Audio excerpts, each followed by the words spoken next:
Silver Bridge, Point Pleasant, West Virginia.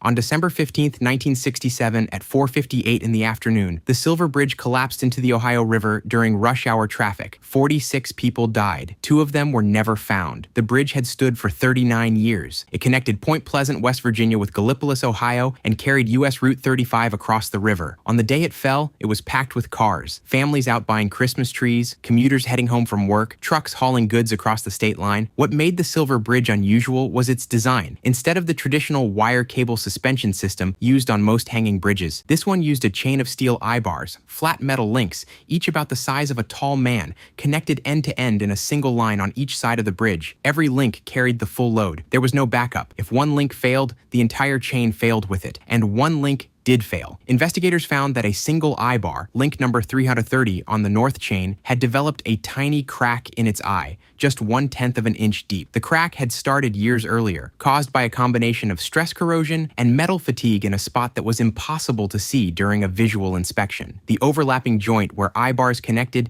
hid the damage from plain view. For years, that crack grew slowly, invisibly, deep inside the link. On December 15th, under the weight of rush hour traffic, it finally broke through. The link snapped, the chain separated, and without a second chain to catch the load, the entire bridge folded into the river in under a minute. Witnesses said the sound was like a shotgun blast. Others said the bridge folded like a deck of cards, starting on the Ohio side and collapsing toward West Virginia. 31 vehicles fell into the freezing water. Some drivers managed to escape. 46 did not. The Silver Bridge collapse was the deadliest bridge disaster in modern American history. It led directly to the Federal Aid Highway Act of 1968, which created the first national bridge inspection program in the United States, a system that did not exist before 46 people died on a bridge held together by a chain with no backup and a crack nobody could see. L'Ambiance Plaza, Bridgeport, Connecticut. On April 23, 1987, a 16-story apartment building under construction in downtown Bridgeport collapsed in less than 5 seconds. 28 construction workers were killed. The building was being assembled using a technique called lift-slab construction. Instead of pouring each concrete floor in place at its final height, the builders poured all the floor slabs on the ground, stacked on top of each other. Then they used hydraulic jacks to lift each slab up steel columns and weld it into position, one floor at a time. The method was faster and cheaper than traditional construction. It was also less forgiving. Every slab had to be lifted perfectly level. Every jack had to apply exactly the right pressure. Every weld had to hold before the next slab could be raised. At 1:36 in the afternoon, while 3 upper-level slabs were being lifted into position in the West Tower, something slipped. Federal investigators later determined that the jacking mechanism failed during placement. The slabs dropped, and when they dropped, they hit the slabs below them, which hit the slabs below those. Both towers collapsed simultaneously. 16 stories of concrete and steel pancaked to the ground in a chain reaction that took less than 5 seconds. The mayor of Bridgeport described the scene as looking like a bombing in Beirut. It took more than a week to recover all 28 bodies from the rubble. A $41 million settlement was reached less than 2 years later. The collapse prompted a nationwide federal investigation into lift slab construction and a temporary ban on the technique in Connecticut. 28 men went to work that morning to build an apartment building. The building was supposed to give people homes. Instead, the method used to build it killed the men building it. Willow Island, West Virginia. On April 27, 1978, a partially completed cooling tower at the Pleasance Power Station collapsed during construction, killing all 51 workers on the scaffolding. It was the deadliest construction accident in the United States at the time. The cooling tower was a massive concrete shell, a hyperbolic structure that would eventually stand over 370 feet tall. Workers built it by pouring concrete in a continuous ring, one lift at a time, moving upward as each ring cured and hardened enough to support the next. The problem was speed. The concrete in the most recently poured ring had not been given enough time to cure before the next lift of scaffolding and formwork was raised on top of it. The weight of the scaffolding, the workers, the equipment, and the fresh concrete for the next pour was more than the uncured ring below could support. At approximately 10 in the morning, the scaffolding system at the top of the tower gave way. The entire working platform, workers, tools, concrete hoppers, and the steel framework supporting them, fell inward and downward, pulling sections of the uncured concrete shell with it. 51 men fell over 160 feet to the ground inside the base of the tower. There were no survivors on the scaffolding. The investigation found that the contractor had been pushing to complete the tower on an aggressive schedule. The concrete that was supposed to cure for at least 24 hours before bearing load had been given far less. The scaffolding system was overloaded beyond its design capacity, and nobody on site had the authority or the willingness to stop the work and wait for the concrete to harden. 51 workers died because the schedule said pour and nobody said wait. Schoharie Creek Bridge, New York. On the morning of April 5, 1987, two spans of the New York State Thruway Bridge over the Schoharie Creek collapsed into a rain-swollen creek. 5 vehicles fell 80 feet into the water. 10 people were killed. The bridge had been built in the early 1950s as part of the massive New York State Thruway system. Its 4 concrete piers stood on shallow spread footings in the creek bed, wide, flat foundations that sat directly on the soil at the bottom of the creek without being driven deep into the bedrock below. This design relied on one critical protection: riprap, a layer of heavy rocks placed around the base of each pier to prevent the flowing water from washing away the soil underneath the foundations. Without the riprap, the creek's current would gradually erode the soil beneath the footings, a process called bridge scour, until the pier had nothing left to stand on. Over 3 decades, the riprap was never properly maintained. Floods carried away the protective rocks. The soil beneath Pier 3 eroded year after year, inspection after inspection. The New York State Thruway Authority knew the riprap was deteriorating. They did not replace it. On the night of April 4th, a record spring flood hit the Schoharie Creek. By morning, the water had scoured away the remaining soil beneath Pier 3. The pier collapsed. 2 spans dropped into the creek. 90 minutes later, Pier 2 collapsed, and a 3rd span fell. The National Transportation Safety Board blamed the Thruway Authority directly. They had failed to maintain the riprap that was the only thing protecting the piers from the water that surrounded them every day. The bridge had been slowly losing its foundation for 30 years, and the only protection it had was a pile of rocks that nobody replaced.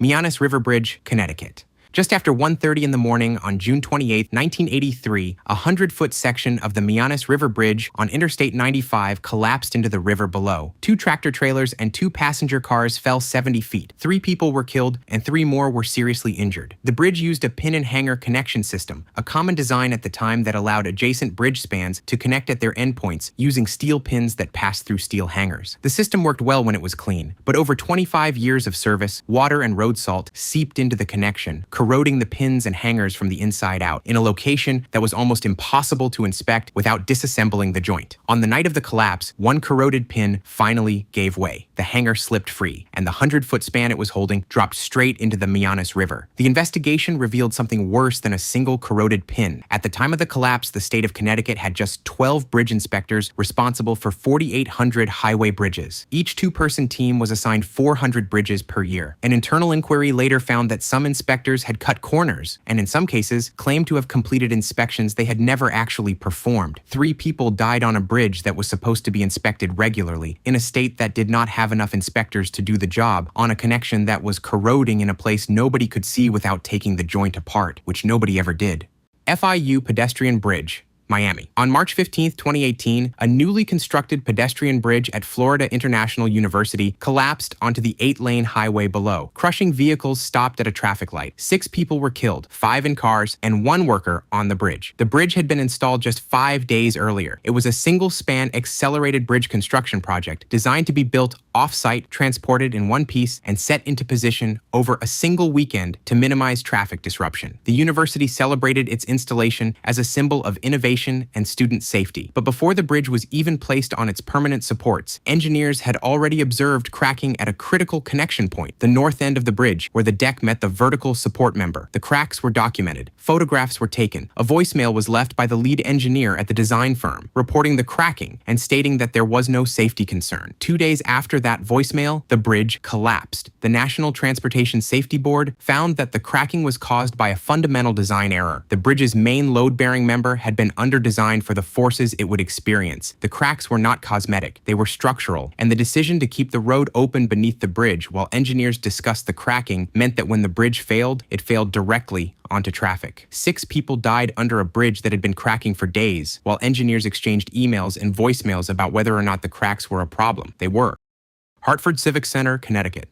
At 4:19 in the morning on January 18, 1978, the roof of the Hartford Civic Center collapsed onto 10,000 empty seats. 6 hours earlier, nearly 5,000 fans had been sitting in those seats watching a college basketball game. If the roof had fallen during the game, it would have been one of the worst disasters in American history. The arena's roof was a space frame, a 3-dimensional grid of steel bars arranged in a pyramid pattern, spanning 300 feet by 360 feet without any interior columns. It was one of the first large-span roofs designed almost entirely entirely by computer analysis. The engineers trusted the computer model. The computer model was wrong. During construction in 1972, the inspection agency notified the engineers that the roof was deflecting, sagging, twice as much as the computer had predicted. The engineers reviewed the data, compared it to their model, and concluded that the structure was fine. They did not recheck the design. They did not investigate why the real structure was behaving differently from the model. What the computer had missed was a failure mode called torsional buckling, a type of twisting instability in the compression members that was so uncommon it was not included in the analysis program. The roof had been slowly failing from the day it was completed. Each snowfall, each rainstorm, each additional load brought it closer to collapse. On the night of January 17th, a heavy snowstorm added the final load. The roof held through the basketball game. It held while the fans filed out. It held for 6 more hours. And then, at 4:19 in the morning, with nobody inside, it gave way. 5,000 people owe their lives to the fact that the roof failed 6 hours too late to kill them, and to the fact that the engineers who ignored the warnings were wrong about the timing of the collapse, as well as the cause.